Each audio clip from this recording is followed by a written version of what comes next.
Bonjour chers amis bien-aimés, je vous salue au nom de Jésus.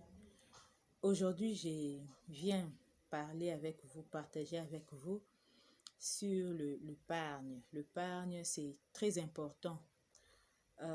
L'épargne, en réalité, c'est quelque chose, un revenu qu'on met à part pour ne pas utiliser tout de suite. C'est de l'argent, une partie d'argent que tu mets à part, peut-être pour investir dans d'autres projets, mais c'est pas un revenu qu'on épargne pour l'utiliser, pas maintenant.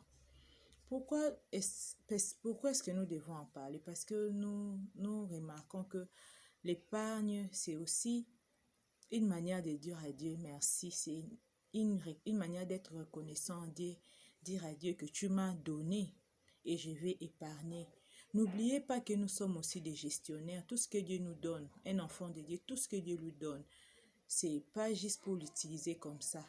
Quand Dieu te donne quelque chose, il faut en chérir, en prendre soin. Et nous sommes des gestionnaires. Dieu va nous demander des comptes. Nous allons rendre des comptes à Dieu de tout ce qu'il nous donne. Donc, quelqu'un qui est sage doit épargner, même quand c'est peu. Tu peux toujours épargner.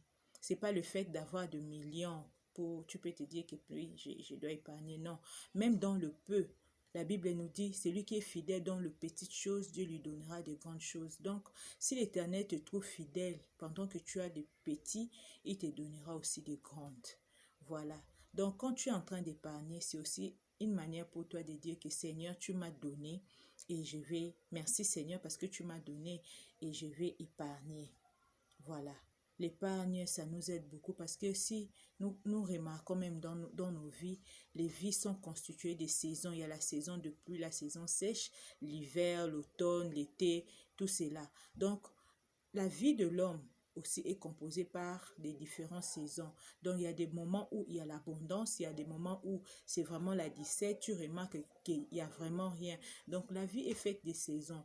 Donc, quelqu'un qui est sage doit voir comment sa vie, il va réaliser que sa vie est répartie par des saisons. Et pendant la saison d'abondance, la saison où tu as beaucoup, tu peux épargner. Tout en sachant que quand la saison sèche va venir, je pourrais utiliser mes réserves, un peu comme Joseph en Égypte.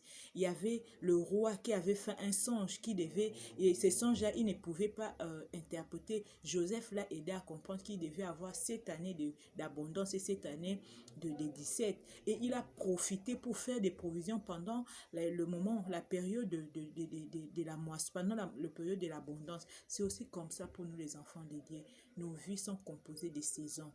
Puisses-tu épargner pendant que tu as? Je dis, même si tu as 1000 francs, tu peux prendre 50 ou 100 francs, épargner, avoir une petite caisse en bois où tu glisses des pièces. Au fur et à mesure, cela va s'accroître. Si nous lisons le livre de Proverbes, chapitre 13, verset 11b, la Bible me dit, c'est lui qui amasse peu à peu l'augmente. Donc le fait, c'est la fidélité. La fidélité à épargner peu à peu et cela va augmenter. Tu vas te retrouver peut-être, même si c'était que de pièces, l'Éternel va bénir cela. Pourquoi? Parce que tu as été fidèle à épargner peu à peu à peu. C'est pas le fait d'avoir beaucoup pour pouvoir épargner, non. Mais c'est la fidélité qui se cache derrière le fait d'épargner petit à petit et le Seigneur va bénir cela. Que le Seigneur vous bénisse au nom de Jésus-Christ. Amen.